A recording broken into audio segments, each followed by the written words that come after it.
trabalho é um trabalho coletivo, esse do planejamento da testagem de Covid no estado do Amazonas. Ele, na verdade, não está aí no título, mas ele é sobre os determinantes sociais de saúde sendo levados em consideração no planejamento da testagem. E aí, esse trabalho faz parte de um projeto maior chamado OSPI Covid, que é uma parceria entre por pesquisadores de 4 países, né? Então, Canadá, França, Mali e Brasil, e esse é a parte do eixo de saúde pública.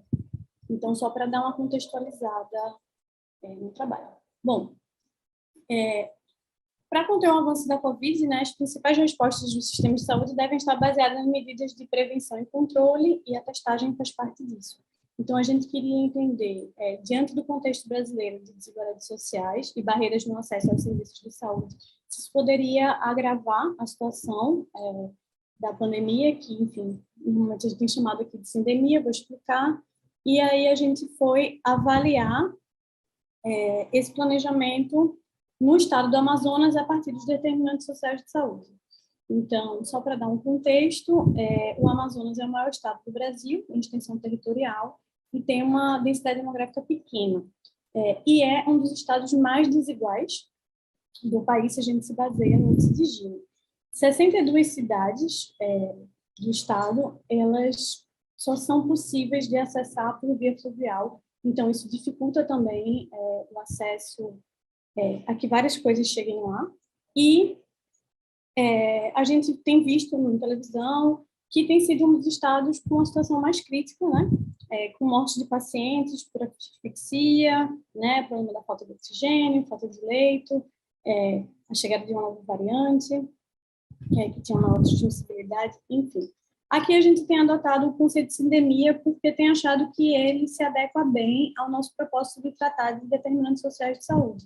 Sindemia é um conceito antigo que fala da associação de doenças, fatores biológicos e ambientais que, por sua sinergia, agravam as consequências de uma doença sobre a população.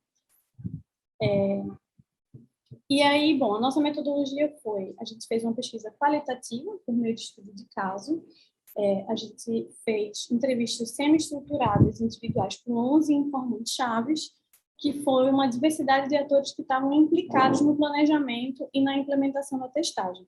Então, pessoas que estavam nos cargos de coordenação da política de testagem no Amazonas, coordenação dos centros de testagem rápida, ou de um ou outro centro específico, pessoas que trabalharam dentro dos centros, pessoas que trabalhavam no laboratório central e na Fundação de Vigilância de Saúde. A gente selecionou pessoas que tivessem a ver com isso, para poder ter informação relevante, e os entrevistados foram se indicando. Então, houve essa técnica da bola de neve. As entrevistas foram feitas em fevereiro e maio de 2021. Bom, para a nossa análise, a gente se baseou numa ferramenta chamada Reflexos. É uma ferramenta canadense que foi pactuada com esse consórcio internacional que eu expliquei no começo da pesquisa. Então, quem criou essa ferramenta, entre os criadores da ferramenta, tem gente que está na nossa pesquisa, e a gente pegou a mesma ferramenta para avaliar os 4 países. Então, essa ferramenta é uma ferramenta para orientar a reflexão sobre a equidade na saúde. Ela fala do planejamento, da implementação, de avaliação. Aqui, o nosso foco foi somente no planejamento, né? Então, a gente não pegou as outras etapas. E aí, dentro desse planejamento, a gente pegou as categorias para analisar, que se chamam análise de problemas e necessidades, os objetivos, lógica e concepção das ações e os envolvimentos dos parceiros. Então, aqui, bom, na análise dos problemas e da necessidade, ou seja, antes de criar, de fato, o planejamento, quando você vai pensar nele, a gente viu que, antes da chegada da Covid, o Amazonas, a maneira dele se planejar foi, ele emitiu um alerta para que houvesse a distinção entre os casos de síndrome gripal e síndrome respiratória aguda grave, já visando a economizar nos testes, já que tinha uma quantidade reduzida de testes, eles não queriam desperdiçar esses testes com casos que fossem provavelmente síndrome gripal. É uma coisa difícil, né, também de Mas, enfim, eles foram de acordo com a gravidade. E aí eles também fizeram a criação de um comitê interinstitucional para escrever sobre os protocolos de tratamento, definição dos casos suspeitos, notificação, controle. E, nessa parte, não houve uma preocupação com os determinantes sociais de saúde. Então, o foco foi, primeiramente, nos profissionais de saúde da linha de frente no combate à Covid, foi como foi criado o primeiro centro, e aí esses fatores que são condicionantes no processo de saúde e doença, eles não foram levados em consideração. Quando a gente entra nos objetivos, justificativa e concepção da testagem, a gente vê que quando foram criados os centros de testagem, eles pensaram em atender categorias profissionais específicas, que são as categorias profissionais que estão ligadas aos serviços essenciais. Então, são aquelas pessoas que não puderam parar de trabalhar, e aí isso gerou o que foi considerado como uma vulnerabilidade daquela conjuntura, né? Não são pessoas que a gente veria necessariamente como mais vulneráveis socialmente, socioeconomicamente, mas que, por elas não poderem se proteger, que a maneira, no geral, de se proteger era tentando ficar em isolamento, como elas não tiveram esse acesso, elas tinham uma exposição ocupacional ao vírus, e aí elas foram privilegiadas, se eu posso dizer essa palavra, pelos centros de testagem rápida. Então, foram criados 5 centros de testagem rápida, que estão aí nessa tabelinha, na UFAM, no posto de bombeiros, no comando da Polícia Militar, na Universidade Estadual do Amazonas e no Centro de Convenções. Então, os profissionais foram profissionais de saúde, em primeiro lugar, sintomáticos, né, da linha de frente, depois todos os trabalhadores de saúde, ou seja, todo mundo que está no hospital, independentemente de ser um trabalhador de saúde de fato, e depois profissionais de educação, quando se pensou na volta às aulas. Também a gente teve agentes de segurança, Defesa Civil, Polícia Federal, Polícia Militar, teve os militares e seus dependentes com um centro de testagem rápida específico. Outro centro foi criado para profissionais de saúde, porque o primeiro estava gerando aglomeração, então eles fizeram um segundo, pensando também na modalidade drive-thru, para poder, mesmo que esteja cheio, as pessoas estarem em isolamento. E um outro depois exclusivamente para profissionais de educação. Então, isso aí foi pensado para dar continuidade no funcionamento dos serviços sociais, essenciais, e aí a gente encontrou um estudo que falava dessa importância de priorizar os profissionais de saúde e deles entrando com uma pressão dos sindicatos para o governo para que eles fossem priorizados. Bom, em relação à visão que se tinha sobre os determinantes sociais de saúde, a gente viu que é uma visão heterogênea dentro dos entrevistados que a gente teve. Então, assim, alguns, eles acham que é essencial, que eles reconhecem que não foi feito, mas eles acham que tinha que ter sido feito. Isso foi, sobretudo, voluntários que disseram isso, então, que eles não tinham exatamente a ver com o planejamento em si, eles já foram entrar um pouco na implementação. Então, tem o caso de uma professora universitária que diz, não sei se você teve acesso a uma carta em que eu assino com os dados preliminares do projeto que ela conduz na universidade, apontando para as autoridades competentes que receber menos de 3 salários mínimos em uma cidade como Manaus é um fator de risco para adquirir a infecção. Esse olhar é primordial. Contudo, assim, a gente tem uma cúpula, né, que são as pessoas que realmente estavam tomando as decisões, que elas não consideraram que existia uma relação entre a vulnerabilidade socioeconômica e a contaminação ao agravo na Covid-19.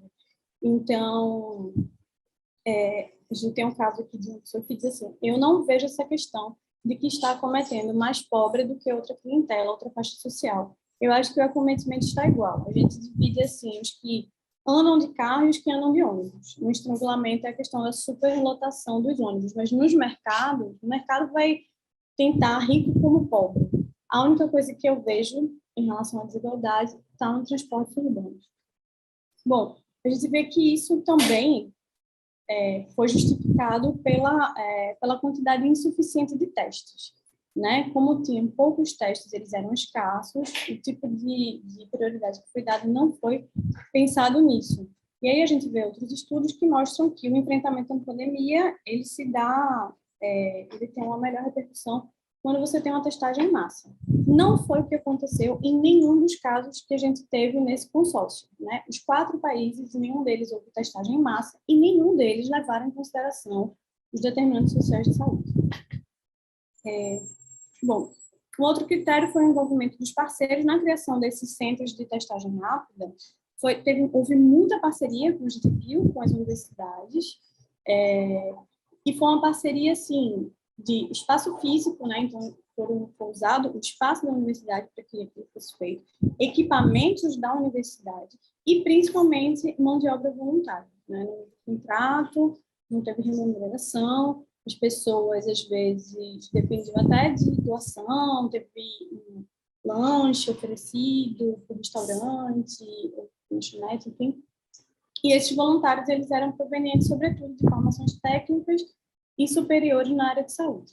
Eles ocuparam diversos cargos, desde a coordenação, né, do centro de testagem, como triagem, a realização do teste, análise do teste, entrega de resultado. Então, eles realmente participaram fortemente desse processo.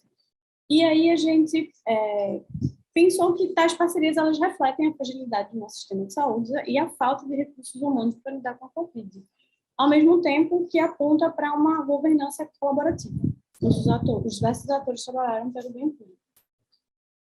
Bom, aí as conclusões, os determinantes sociais de saúde não foram pensados durante o planejamento e implementação da testagem de Covid no Amazonas, pelo menos não na primeira onda. A gente conseguiu ver que depois houve um processo de descentralização da testagem, né, que levou em consideração a atenção básica à saúde, mas isso não entrou no nosso escopo de análise. E a lição aprendida da necessidade de ampliação da testagem da Covid, levando em consideração os determinantes sociais de saúde. Nossas referências e o nosso contato.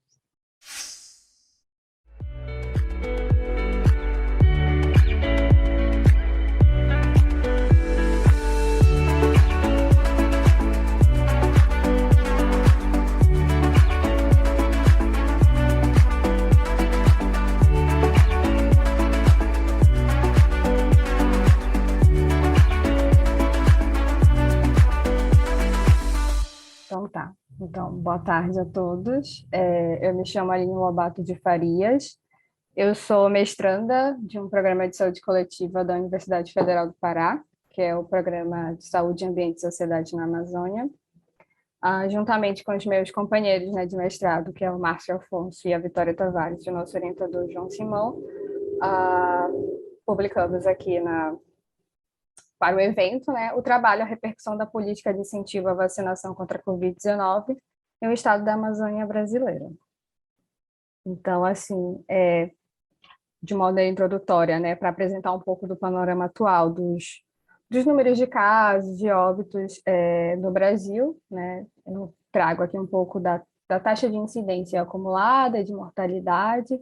A taxa ela se encontra, né, de 14.105 casos por 100 mil habitantes, e a mortalidade acumulada, por enquanto, a 312,8 óbitos por 100 mil habitantes, né?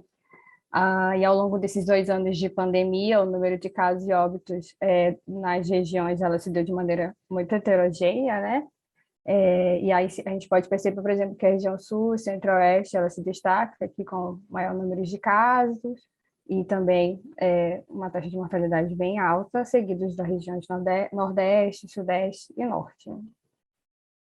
Então, assim, o principal foco de território aqui do nosso trabalho é o estado do Pará, né? Então, levando em consideração o estado do Pará, que se encontra na região norte do país, é um território que ele apresenta uma incidência de 8.658 casos por 100 mil habitantes e uma taxa de mortalidade de 209 a 7 óbitos por 100 mil habitantes, né? Então, levando em consideração as medidas de enfrentamento que se tem dado no país, né, em relação a medidas, por exemplo, não farmacológicas, nós temos o distanciamento físico, higienização das mãos, uso de máscara, desinfecção dos ambientes, isolamento ou quarentena, né, para pessoas que são casos confirmados ou suspeitas, E, a partir de janeiro de 2021, por exemplo, se inicia a campanha de vacinação contra a Covid-19, né? E essas medidas, elas passam a se dar de forma integrada, né? Se vê a importância delas andarem unidas, né, integradas.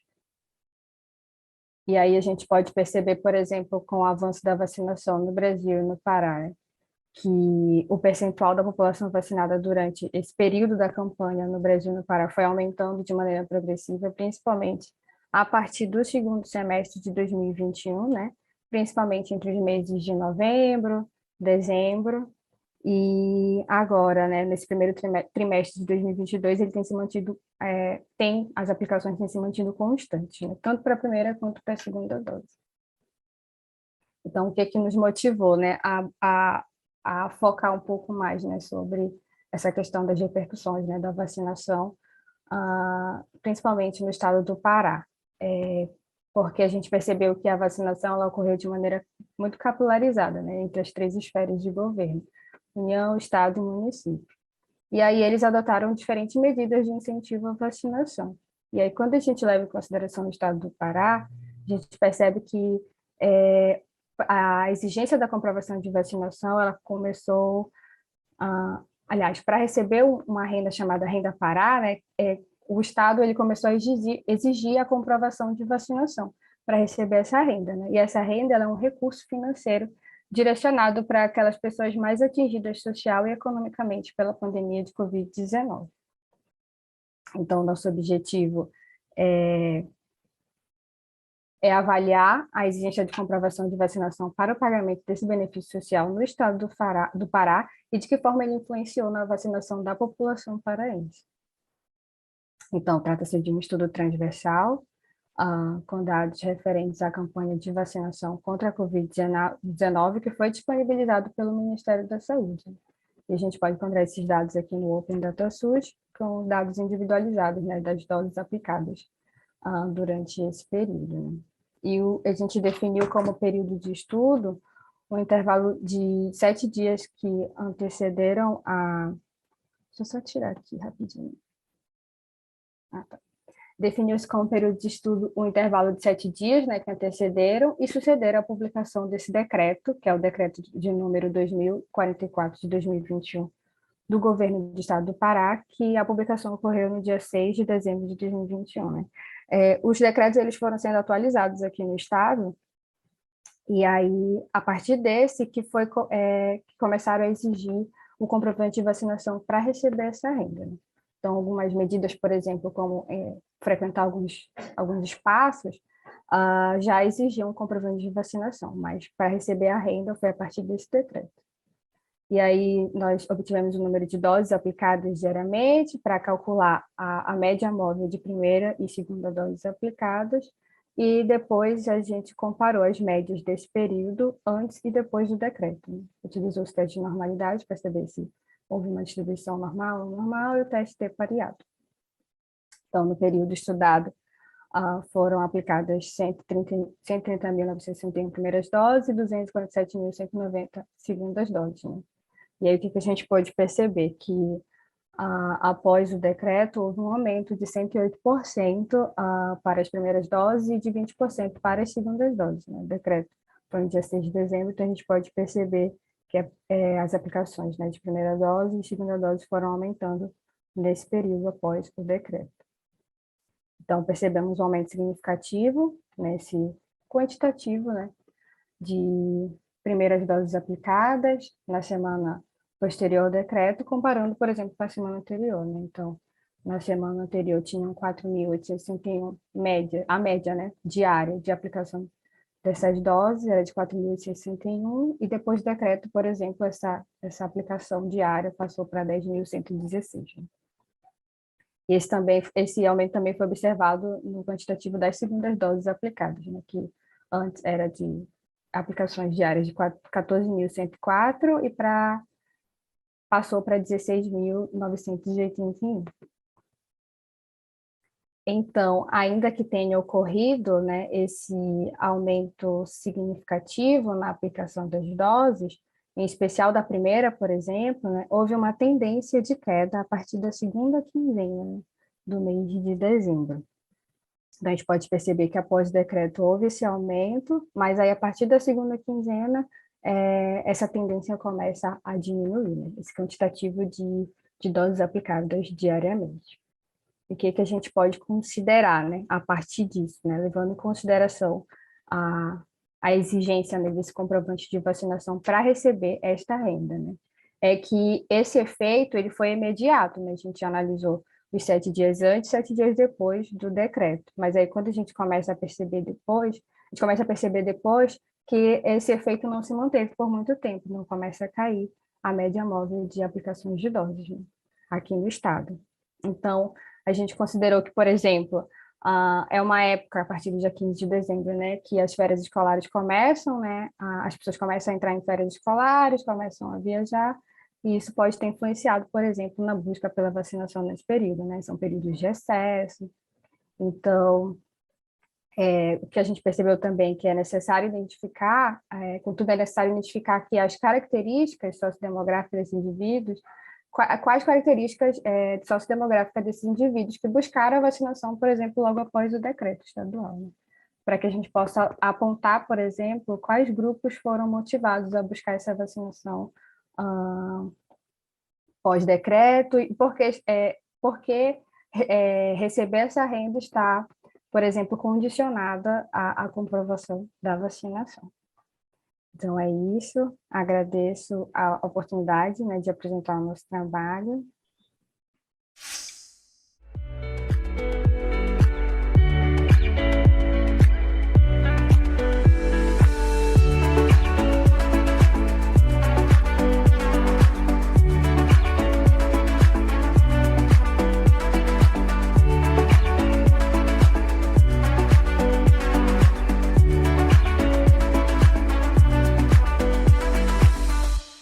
Então, pessoal, boa tarde para todos aí que estão assistindo. Agradecer aí, né, a pré-conferência pelo convite para participar do evento. É uma honra estar aqui, né, compartilhando conhecimento com vocês. Então, né, para começar, eu sou Hermano, né, eu sou doutor pela Medicina Tropical da Fiocruz, né, do Instituto Oswaldo Cruz, e esse trabalho é uma parceria, né, entre o Instituto Oswaldo Cruz e o IESC, né, que é o Instituto de Estudo e Saúde Coletiva, né, da UFRJ. Então, os autores sou eu, né, Hermano, a Jerusa, o Alexandre, o Paulo e a Marta, né? Então, o trabalho se intitula Perspectivas para a Vigilância da Malária, a partir da caracterização da vulnerabilidade em territórios amazônicos, e aí a gente vai ver um pouco, né, as questões sobre essa perspectiva que a gente vem desenvolvendo, né, não é um trabalho em estado de conclusão, enfim, é um trabalho em desenvolvimento, mas que traz uma questão que a gente achou interessante levantar aqui no encontro. Só para passar aqui. Passou, né? Então, só para estruturar a apresentação, né, a gente vai ter uma introdução em que eu vou contextualizar, né, por que a gente chegou até aqui, né, até essa abordagem que a gente faz, né, desse processo de entendimento sobre as vulnerabilidades da malária a partir de outras bases de dados que não as clássicas que a gente tem, que são direcionadas para a malária no Brasil. Vou falar um pouco da malária no Brasil, né, só contextualizar, né, a distribuição dela no país. Depois vou falar especificamente do sistema de informação, né, que é próprio da malária, que a gente tem aqui no Brasil. Isso é uma coisa para ser louvada, né? É muito importante esse sistema para a gente conseguir rodar nossas análises, né? E depois vou falar um pouco da estratégia técnica global para a eliminação da malária, né, aí no mundo e no Brasil também. Em seguida, vou falar um pouco da estratificação do território como uma estratégia para a eliminação da malária, aí já indo um pouco mais para o objetivo do trabalho, né, para um processo de estratificar, né, o território com base, né, no nosso modelo, no modelo que o nosso grupo vem usando, que é o de vigilância de base territorial. Aí depois eu vou falar um pouco da metodologia, resultado e conclusão. Então, vamos começar aqui falando... Calma aí. Acho que eu tive estou tendo algum problema aqui para passar os slides. Deixa eu ver se... Desculpa, gente. Tecnologias estão...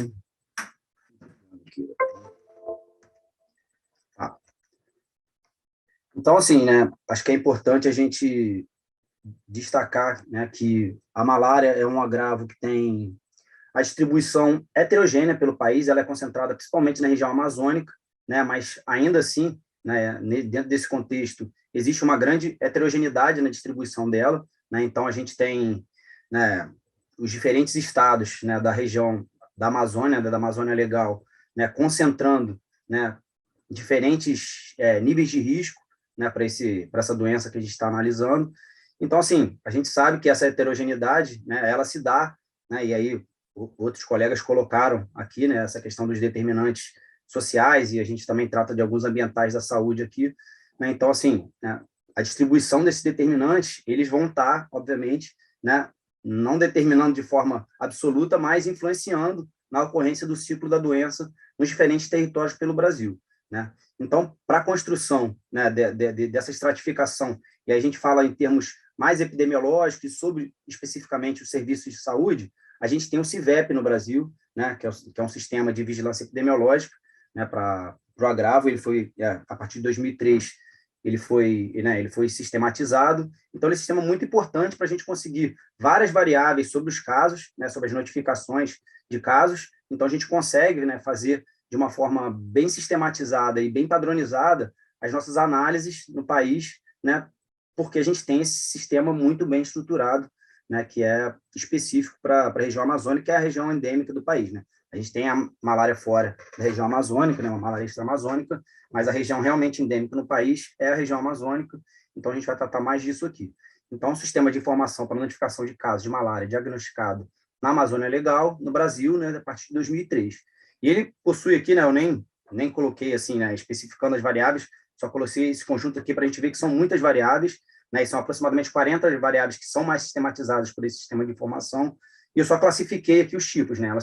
A gente tem variáveis de tipo de identificação do território, ou seja, né, os municípios, as unidades federativas de notificação, né, os territórios de infecção, os territórios de residência do paciente, né? A gente também tem variáveis que falam sobre as características relacionadas à malária, e aí, assim, né, a parasitemia da doença, enfim, coisas relacionadas mais especificamente à doença. E também tem algumas sobre a acessibilidade do sistema de saúde, né, como a data de notificação, a data, né, do início do tratamento, né, algumas variáveis que falam sobre, né, esse sistema de saúde, como ele está funcionando, né, para registrar esse caso e gerar o tratamento, né, e saber se o paciente ficou realmente curado da doença.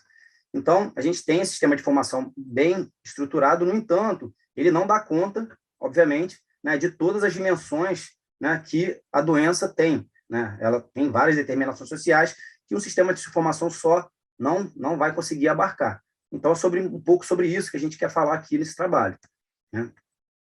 Então, passando um pouquinho para falar sobre a estratégia técnica global para o combate à malária, né, a gente tem, né, esses 3 pilares, mais ou menos, que foram desenvolvidos por esse documento, que é o Global Technical Strategy for Malaria, né, de 2016 a 2030, né, que trata um pouco das metas, né, para redução, né, e, óbvio, em busca da eliminação da malária em diversos países e no Brasil também. Então, principalmente reduzir as taxas de mortalidade e incidência por malária globalmente em comparação com 2015, isso até 2030. É claro que essas metas foram revistas, né? Como a gente muitos trabalhos estão colocando aqui. A questão da pandemia, ela vai influenciar, né, na vigilância e na distribuição de todas as outras doenças, né, que são infecciosas no país, enfim, e de várias outras questões no país. Então, esse documento foi revisto, mas aqui eu trago, né, as questões que foram consolidadas nele. Eliminar a malária também em países que haviam transmissão em 2015. Então, tem uma meta de alguns países, né, que tem mais baixa transmissão, que não é o caso do Brasil, de eliminar a malária até 2030. Né? Esse número foi revisto também, mas né, é um número que era uma meta bem estabelecida pela Organização Mundial de Saúde. E também impedir o restabelecimento da malária nos países onde ela foi eliminada, né? Ou seja, não necessariamente porque a malária foi eliminada, que não existe contexto ali para transmissão, né? Que é a presença do vetor, enfim. Se caso o parasita volte a circular ali por uma questão de fluxo, né, de pessoas, a malária pode retornar nesse país. Então, é importante a gente ter uma vigilância forte nesse território para que não volte a ressurgir, né, a doença ali. Então, a gente vem aqui trazer, né, a questão da estratificação do território como uma estratégia da eliminação, né? A Organização Mundial de Saúde tem várias estratégias para eliminação, várias delas que se focam na parte epidemiológica, enfim. Vou definir um pouco aqui a estratificação de risco da malária, que é um processo de classificação de áreas geográficas ou localidades de acordo com os determinantes e aí, epidemiológicos, do sistema de saúde, ecológicos, sociais e econômicos da malária, com o intuito de planejar, monitorar o progresso e orientar as intervenções, né, para lidar com essa doença de uma forma, né, a caminhar para a eliminação.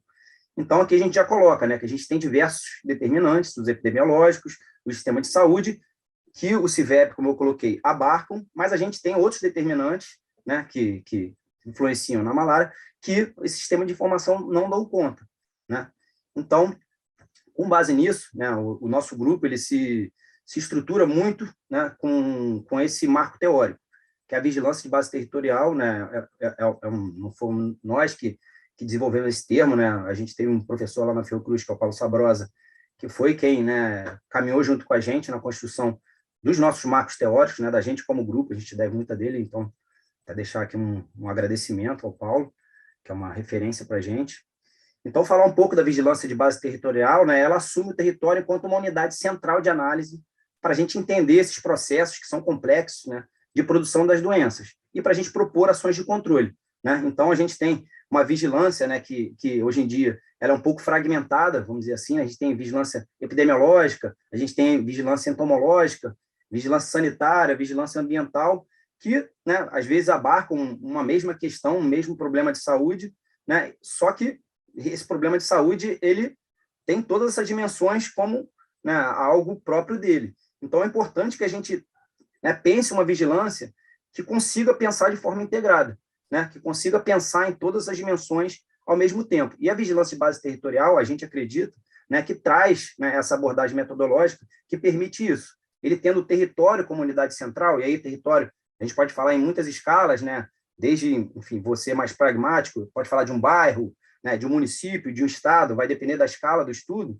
né, a gente consegue concentrar nossas informações, nossos indicadores, né, os nossos dados, e aqui eu tenho uma figura, né, que fala, né, sobre as questões que estão relacionadas aos problemas de saúde, né, como as questões demográficas, o ambiente físico, o ambiente social, os serviços sociais e de saúde, né, a gente consegue concentrar todas essas informações numa unidade espacial de análise, né, que é o território, e aí vai depender da escala do estudo, e ali a gente consegue ter, né, uma análise que supera essa fragmentação, né, que a gente vem tentando enfrentar essa questão, né, com as vigilâncias. Então, a nossa metodologia ela se baseia, né, no processo de determinação socioambiental da malária, né, e aí né, a gente precisa destacar alguns aspectos que são importantes, né, aí com base na literatura, a gente já tem... Mano, né? deu 10 minutos, só para você saber. Tá bom, pode deixar, tranquilo. Agora é mais rápido essa parte final. Então, a gente tem o uso e ocupação do solo, que é fundamental, né, para a questão da distribuição da malária, o clima, o desenvolvimento econômico, aspectos demográficos, os aspectos de condições de vida, né? E aqui eu trago também esse gráfico, que o Programa Nacional de Controle de Malária, que é um programa estruturado a partir de 2003, né, que visa a pensar políticas públicas e formas de controle e intervenção, né, para a gente estar, né, reduzindo, né, tentando buscar aquelas metas, né, do desenvolvimento, aquelas metas da OMS, né, para a redução da malária no mundo, né, e no Brasil também. Então, ela já estratifica, de alguma forma, a malária no Brasil. Então, a gente tem malária em área rural, malária em área indígena, malária urbana, garimpo, assentamento. Então, com esse grupo de dados, a gente também já consegue começar a pensar, né, em alguns grupos de indicadores, né, que a gente consiga abarcar, né, essa complexidade da malária e começar a entender essa distribuição com base nesses determinantes, né? A gente não está só focado na epidemiologia, nessa parte, né, que é mais, né, da distribuição, enfim, do agravo, mas que acontece por certas questões, né, às vezes até do desenvolvimento do país, né? Você, por exemplo, implanta um grande empreendimento, né, numa área que tem potencial malarígeno, né? Então, ali você vai estar trazendo um grande contingente populacional, né, e às vezes esse contingente populacional vem adoecido, vem de uma região que é endêmica para a malária, vem para uma outra área que, de repente, não é tão endêmica, e ali você tem um processo, né, criando um grande processo, né, de ciclo de infecção da doença. Então, é importante que a gente entenda esses contextos para a gente conseguir planejar, né, e aí, né, essa vigilância integrada que consiga dar conta, né, de todas essas dimensões que a malária tem, porque a malária, né, ela acontece no momento, então você tem o dado epidemiológico, tem a notificação da doença, mas existe todo um contexto, né, que vai gerar aquele momento do adoecimento. Então, é sobre isso que a gente quer falar, né, sobre isso que a gente traz a nossa abordagem, e é essa, né, essa metodologia e né, uma sistematização de um outro grupo de dados, que não só os epidemiológicos sobre o sistema de saúde, que a gente vem tentando trazer aqui e criar. Então, critério de inclusão do trabalho, né, foram fontes de dados que disponibilizassem, né, esses dados em nível, né, público e em escala municipal e estadual, principalmente, né? Claro que se a gente conseguir chegar numa escala mais fina, né, dentro do município, a gente conseguir diferenciar as áreas em que são foco de malária e que não são, também é importante, mas inicialmente a gente está buscando esses dados em nível municipal. Então, aqui, assim, alguns resultados preliminares, né, a gente está numa fase ainda inicial de processamento dos dados e de baixar essas bases, né? Então, a gente tem uso e ocupação do solo dessa região amazônica, a gente tem áreas de mineração, né, também na região, e aí, assim, né, diferentes bases de dados que trazem para a gente essa informação. Então, o IBGE, que é o Instituto Brasileiro de Geografia e Estatística, a Agência Nacional de Mineração, a gente tem as terras indígenas também, que a gente sabe que é um determinante, né, para a malária, que é importante de ser analisado, né, que foi gerado pelo Instituto Socioambiental, que é o Instituto da Sociedade Civil, assentamentos rurais, que é do INCRA, né? Então, ainda faltam algumas outras camadas, como clima, imagem de satélite, que a gente até tem, mas precisa processar, empreendimentos industriais do BNDES, áreas de fronteira, demarcar, né? A gente viu, né, que áreas de fronteira também são áreas especiais e que precisam ter uma atenção diferenciada. Então, a conclusão do nosso trabalho é assim, que no Brasil existem muitos sistemas de informação que trazem aspectos complementares, aqui no caso, para análise da malária, mas para análise de muitos outros objetos de análise, né? E aí pode ser o coronavírus, enfim, vários outros tipos de doenças e agravos que a gente tem no país. E eles precisam ser melhor explorados em todo o seu potencial, né, para a produção sistemática e periódica de indicadores que a gente consiga estratificar esse território, né, para estar entendendo a malária e estar planejando, né, os processos em outra escala, né, para apoiar esses serviços regionais e locais de saúde. E aí eu quero só assim, enaltecer, né, essa iniciativa, né, brasileira, que é a Infraestrutura Nacional de Dados Espaciais, que é um repositório de dados que, né, ele pega várias fontes de dados distintas, né, de parceiros, que eu botei uma lista que nem é para ver todos, mas só para a gente ver que tem mais de 50 parceiros já, né, que alimentam esse repositório, e a gente consegue, a partir desse sistema de informação, né, tá buscando as informações para a nossa área de estudo, né, e para o nosso objeto de estudo, e está construindo essa abordagem que visa, né, sair um pouco dessa análise só epidemiológica sobre o sistema de saúde, mas está vendo outros determinantes que também influenciam na distribuição, né, dos nossos problemas de saúde, no caso aqui a malária. Então, queria agradecer, né, aqui aos companheiros de desenvolvimento do trabalho, Alexandre, Jerusa, Marta, Paulo, né, queria deixar um abraço também para o Paulo Sabrosa, que é um mestre para a gente, que foi quem estruturou esse marco teórico para a gente, né, que formou esse grupo, e é isso, meu contato é esse, e agradecer aí a participação. Desculpa aí se eu passei um pouquinho. E os problemas técnicos.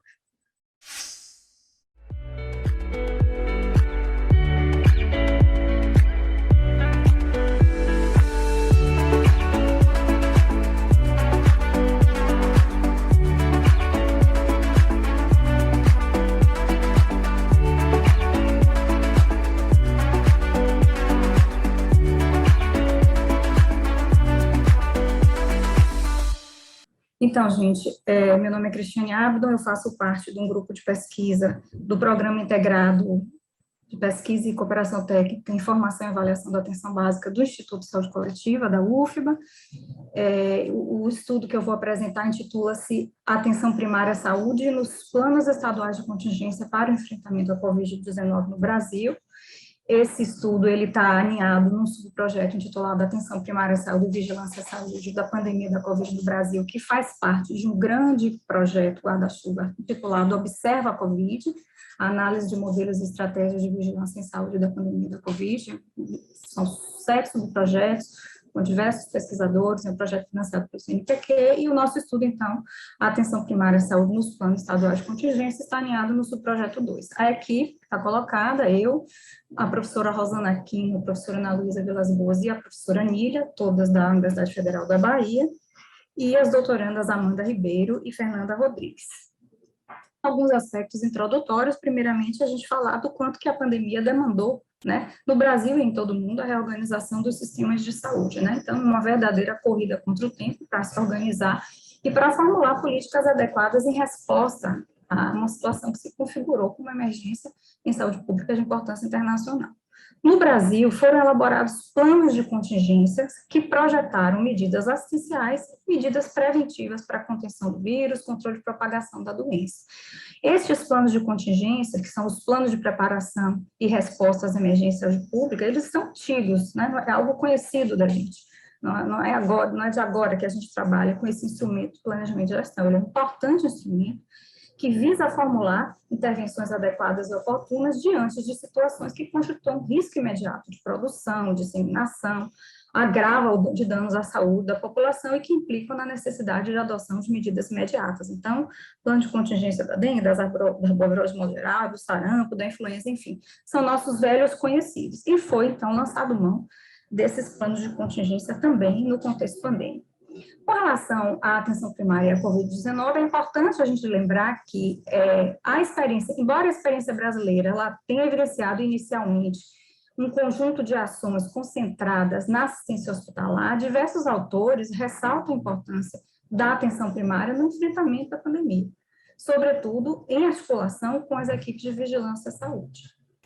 Além disso, o exame de um conjunto de experiências internacionais e algumas nacionais também sobre a reorganização de sistemas de saúde tem contribuído para o entendimento de que uma atenção primária à saúde abrangente e resolutiva pode oferecer respostas eficazes para o controle de epidemias. Então, um conjunto de estudos que mostram epidemias em momentos históricos anteriores e que a atenção primária à saúde pode contribuir. Por fim, ressaltar, destacar a relevância dos planos de contingência, né, enquanto documentos, até onde se sabe, norteadora das políticas de enfrentamento à pandemia. Então, tendo em vista essas considerações, o objetivo desse trabalho foi descrever as medidas direcionadas ao enfrentamento da pandemia de Covid no âmbito da atenção primária à saúde a partir da análise dos planos estaduais de contingência. Trata-se de um estudo qualitativo, descritivo, de caráter exploratório.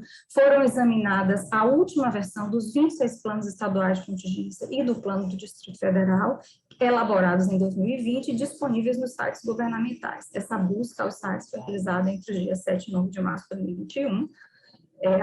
Até aquele momento, trabalhamos com as versões mais atualizadas, portanto, é um estudo de base documental. Essa revisão documental consistiu em 3 etapas, então, no primeiro momento, uma leitura exaustiva de todas as proposições contidas nos documentos, visando identificar aquelas que tinham relação ou orientação como medida de atenção primária à saúde e de enfrentamento à pandemia. No segundo momento, a classificação dessas proposições, considerando um modelo de análise de reorganização da atenção primária para o enfrentamento da pandemia, proposto por Aquino e colaboradores. Então, esses autores conceberam um modelo de reorganização da atenção primária, considerando 5 eixos: um eixo de ações de vigilância em saúde, então, ações relacionadas à notificação e monitoramento de casos, educação em saúde, promoção e adesão de medidas de proteção dos territórios, né, pensando nas ações de enfrentamento da pandemia na atenção primária. Um segundo eixo de atenção aos usuários COVID, né, então toda a assistência possível de ser prestada neste nível de atenção, acompanhamento sistemático de casos, identificação de contatos, garantia da retaguarda de transporte sanitário, coordenação do cuidado, atendimento assintomáticos leves, enfim. Um terceiro eixo relacionado à continuidade dos cuidados primários, ou seja, a pandemia, ela chegou avassaladora, mas a gente tem um conjunto de outras ações de característica do campo da atenção primária que precisam ter continuidade, né? Então, manutenção das atividades próprias de atenção primária, relacionadas às ações de vacinação, de atenção pré-natal, acompanhamento de agravos crônicos, etc. Um eixo relacionado a suporte social aos grupos vulneráveis, então, que tipos de intervenções possíveis de serem realizadas no âmbito da atenção primária, de modo a identificar e propor alternativas ou encaminhamentos de suporte a grupos vulneráveis. E, por fim, um eixo transversal relacionado ao fortalecimento do modelo de APS enquanto modelo de base territorial, ou seja, um conjunto de ações estruturantes que perpassam todos os demais, independente do contexto pandêmico. Então, reorganização do processo de trabalho, capacitação dos profissionais, dentre outros. Então, a partir deste modelo, essas proposições foram agrupadas, classificadas e procedeu-se, então, à descrição e à síntese dos resultados. O primeiro aspecto relacionado aos resultados que chama a atenção quando a gente olha o todo é a heterogeneidade dos planos, de proposições e a dificuldade de coordenação nacional. Então, a gente observou uma grande variação quanto à estrutura, conteúdo e detalhamento das proposições contidas nos planos, uma variedade muito grande. Além disso, uma diversidade de modelos dos planos, mesmo em regiões geográficas, mesmo em estados de mesma região geográfica, que a gente poderia supor que poderia haver uma articulação, uma conversa, mas embora considerando as características territoriais, as peculiaridades de cada território, mas que, por ser mesma região geográfica, poderia estar ali se comunicando. Então, mesmo nesses territórios, nessas regiões, ainda encontramos modelos diferentes, né, de plano, enquanto instrumento. E, possivelmente, relacionado a uma certa dificuldade de coordenação nacional, que fosse capaz de definir orientações gerais, dar um direcionamento, né, aos profissionais e aos gestores dos demais níveis do sistema de saúde. Então, chama a atenção nesse primeiro momento, quando a gente olha o todo do conteúdo. Outro aspecto está relacionado ao conteúdo dos planos também. O conteúdo dos planos parece expressar um conjunto de esforços das equipes de cada gestão estadual. Então, na ausência de uma coordenação nacional, os estados, com base na sua capacidade técnica e na sua trajetória, né, institucional, desenvolveram seus planos, buscando o respaldo em documentos normativos, enfim, e com isso uma grande variabilidade em relação a esses conteúdos.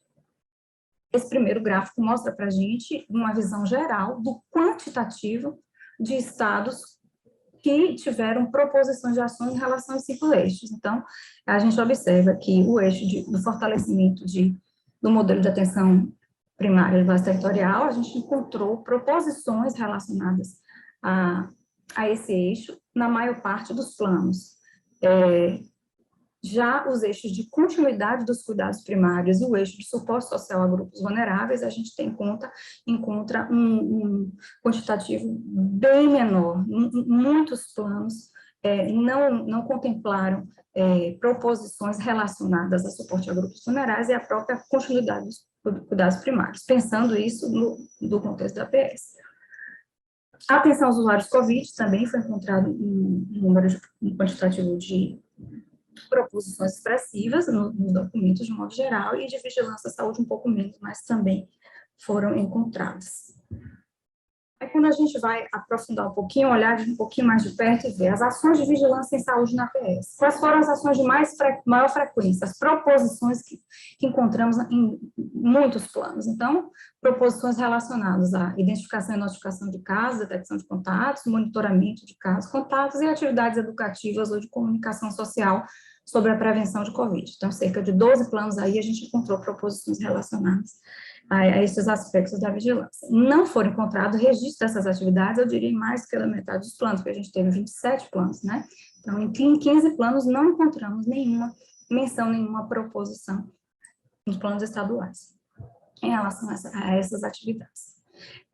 Outros tipos de ação que seria de grande potencial, pensando a territorialidade, as características da atenção primária, né, que tem uma população adscrita, como a atuação do agente comunitário de saúde no mapeamento de locais de maior risco de transmissão, dentro da área de abrangência das equipes de saúde da família, ou o combate a fake news, o combate ao estigma da doença no âmbito das comunidades, foram mencionados por pouquíssimos estados. A gente tem ali Rio Grande do Norte com destaque e DF, que trazem algumas, mencionam, né, ações de mapeamento do território a serem realizadas na PS para o enfrentamento da Covid. Sergipe e DF fala de testagem de casos suspeitos e Rio Grande do Norte também, desculpem, é porque tem um negocinho aqui que não me deixa ver o que está escrito no final. Acho que foi vacinação, Rio Grande do Norte, vacinação também, vocês devem estar vendo, é que eu não vejo. Aqui esse mapa é ilustrativo, ele mostra somente o quantitativo de ações identificadas nos planos segundo estados. Então, a gente vai ver a legenda mais escura tem a ver com os estados, as unidades federadas, onde houve uma maior quantidade de proposições de ações de vigilância relacionadas à atenção primária, e a gente vai no degradê progressivamente decrescendo até chegar aos estados, um conjunto de estados onde não encontramos nenhuma proposição de vigilância em saúde para o enfrentamento da Covid no âmbito da atenção primária. Com relação às ações de atenção aos usuários com Covid na APS, então, assim, a proposição mais frequente nos planos que nós encontramos foi a de atendimento dos casos leves, no âmbito da atenção primária. E aí a gente tem um conjunto de estados que fizeram proposições mais detalhadas, né, de como que seria esse atendimento sintomático, ao atendimento do usuário com síndrome gripal, o encaminhamento do usuário com síndrome respiratória aguda grave, e alguns estados que 10 propuseram minutos, tá? atendimento de casos na PS, ok, de forma genérica, tá? Mas, de todo modo, tivemos esse conjunto. Com relação ao registro de atendimento no CISAB e no SUS Atenção Básica, apenas 2 estados mencionados. Um outro aspecto em que é importante a gente considerar, dado que o plano de contingência estadual, ele se pretende uma orientação para um conjunto de municípios, é de que tem indicações de orientação em relação de definição de proposições relacionadas à articulação da atenção primária com a atenção especializada hospitalar. Então, como se daria essa articulação? Desculpa, gente. 4 estados propuseram ações para o monitoramento e seguimento da atenção primária dos casos atendidos em outros níveis do sistema, com formulações mais gerais, destaque para o Maranhão, que detalhou, identificando a necessidade de monitoramento dos usuários de síndrome respiratória aguda grave durante todo o período de internação, transição do cuidado, acompanhamento do pós-alto, restabelecimento e continuidade do acompanhamento de pacientes crônicos no âmbito do sistema, se fortalecendo um pouco a concepção, aquela ideia de coordenação da atenção. Aqui o mapa quantitativo segue a mesma sequência, os estados com maior frequência de proposições encontradas nos planos mais escuros. Então, de novo, a gente vê Rio Grande do Norte, Maranhão, DF, Rio de Janeiro, Paraná, e aqueles que a gente não encontrou nenhuma proposição relacionada a ações de atenção aos usuários COVID na atenção primária, que foram Pernambuco e Amapá. Ações de suporte social a grupos vulneráveis também é um ponto, digamos assim, de fragilidade identificado nos planos, porque a gente não encontrou praticamente proposição na maioria dos planos, só 3 estados mencionaram. Então, o Rio Grande do Norte mencionou a atuação da atenção primária para mobilizar as lideranças comunitárias, as organizações, buscando articular intersetorialmente o acompanhamento desses vulneráveis cadastrados em programas sociais, o apoio a idosos, a usuários com dificuldade de locomoção, a busca de espaços alternativos ao domicílio para isolamento de casos, quando o domicílio não fosse adequado para isso. Minas indicou a promoção de ações específicas para enfrentamento para populações de maior vulnerabilidade, indígenas, quilombolas, população de rua e pessoas privadas de liberdade. Aqui esse ponto é um ponto que a gente observa, né, que a base territorial, característica da atuação das intervenções na atenção primária, deveriam conferir esse protagonismo à APS, né, para identificar esses grupos, né, não que a APS vai dar conta de tudo, ela não vai dar conta de tudo, mas ela poderia identificar esses grupos de riscos ou espaços, ambientes mais complexos e buscar, sugerir alternativas, buscar articulação com outros setores governamentais para dar um suporte às populações vulneráveis. O mapa 3, então, é o quantitativo de ações de suporte social a grupos vulneráveis presentes no plano. A gente só teve 3 estados e 10 federadas que apresentam algumas medidas relativas a suporte social no âmbito da atenção primária.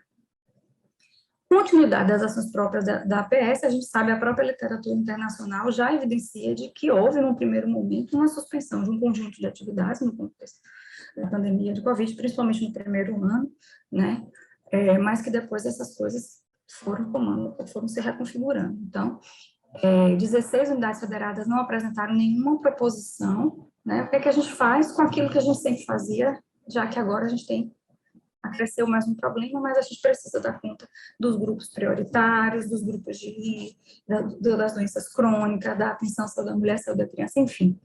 Então, aí a gente tem um conjunto de estados que fizeram proposições, então, continuidade de vacinação e rotina, alguns estados fizeram realização de curativos, mantiveram essa proposição, orientação de ampliar a validade da prescrição na dispensação de medicamentos, atenção continuada que fosse mantida aos portadores de doenças e agravos crônicos, atenção ao pré-natal, parto e nascimento, mas a gente vê uma variação. Nem todos os estados falam sobre todas as condições essenciais de serem atendidas da atenção primária, e 16 unidades federadas não contemplaram nenhuma dessas.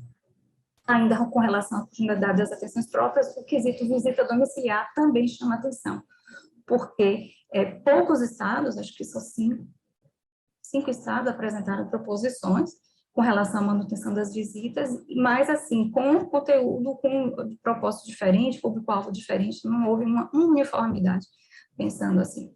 Então, manutenção do Deu atendimento 15 minutos. domiciliar já é o último. E monitoramento da população idosa, priorização de visitas a pacientes de risco, mas são poucos estados e poucas proposições pensando a continuidade das ações.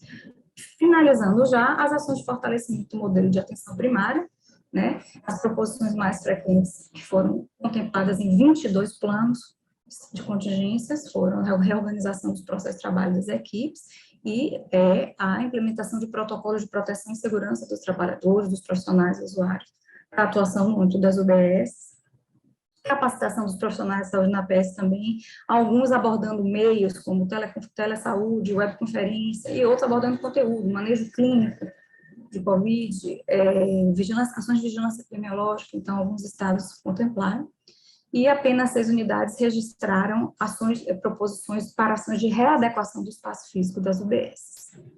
Por fim, referência explícita de apoio estadual aos municípios, ou seja, naqueles planos onde o Estado explicitou claramente o seu apoio, né, aos municípios, com ações relacionadas à participação na elaboração dos planos municipais, elaboração do fluxo de triagem sintomático respiratório, cooperação técnica com os municípios para orientação das ações a serem desenvolvidas nas equipes de atenção primária. Foram apenas 5 unidades federadas que contemplaram explicitamente. Aqui o mapa 4, também mostrando o protagonismo de 3 municípios, com maior frequência de ações relacionadas ao fortalecimento, mas a maior parte deles contemplou essas ações. Então, só acho que 2 estados que não, Pernambuco e Amapá que não contemplaram. Por fim, já somente 2 slides de considerações finais. Acho que é importante a gente relembrar que a integração de ações entre ações de vigilância em saúde e atenção primária é um desafio muito antigo do SUS. A gente tem já vem sendo objeto de reflexão e discussão tanto das instituições quanto no campo da pesquisa. E não seria agora que seria diferente. É muito comum a gente ver uma dificuldade de diálogo e de articulação dentro das próprias secretarias de saúde estaduais, municipais, o diálogo entre os setores de vigilância e atenção. Então, isso se reflete também nesse momento de pandemia, e a pandemia surge realmente para trazer, né, evidenciar a urgência na adoção de estratégias de integração efetivas, respostas essas que passam também pelo treinamento apropriado dos trabalhadores de saúde para exercer essas ações, a exemplo de metodologias que trabalham com a vigilância em saúde mediada por tecnologias de informação, comunicação, mídias sociais, etc. Destacar as características de orientação comunitária e competência cultural, que são essenciais para apoiar proposições de resposta à Covid. Então, quando a gente conhece o território, quando a gente conhece a população, aspectos culturais, para trabalhar a questão de fake news, distanciamento social, para trabalhar desfazer o estigma, enfim, como que a APS é potente para isso. A capilaridade das equipes também pode viabilizar estratégias para identificação de situações de vulnerabilidade, tanto individual ou coletiva, no território.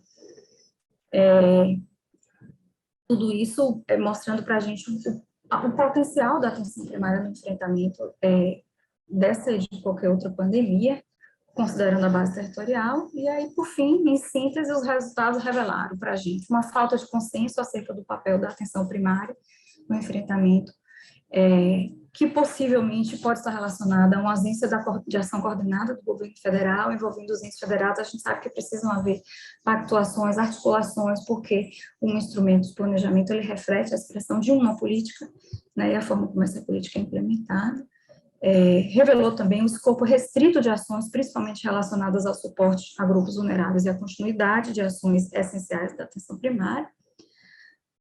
destacamos que faz necessário, então, priorizar nos planos de contingência ações concatenadas com os atributos essenciais que sustentam a APS, sobretudo no seu aspecto de porta de entrada e coordenadora do cuidado, e, por fim, registrar também que essa ausência de registro nas proposições pode estar relacionada a um menor valor atribuído a esse nível de atenção, nível estadual, dado que a operacionalização da maior parte dessas ações se dá no nível municipal, né?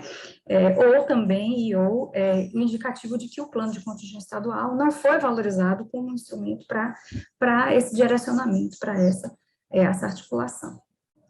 É isso, eu sei que eu ultrapassei um pouquinho, mas eu estou contando que eu ganhei os minutos de Stephanie. Obrigada, Cristiane. Aqui estão nossos contatos.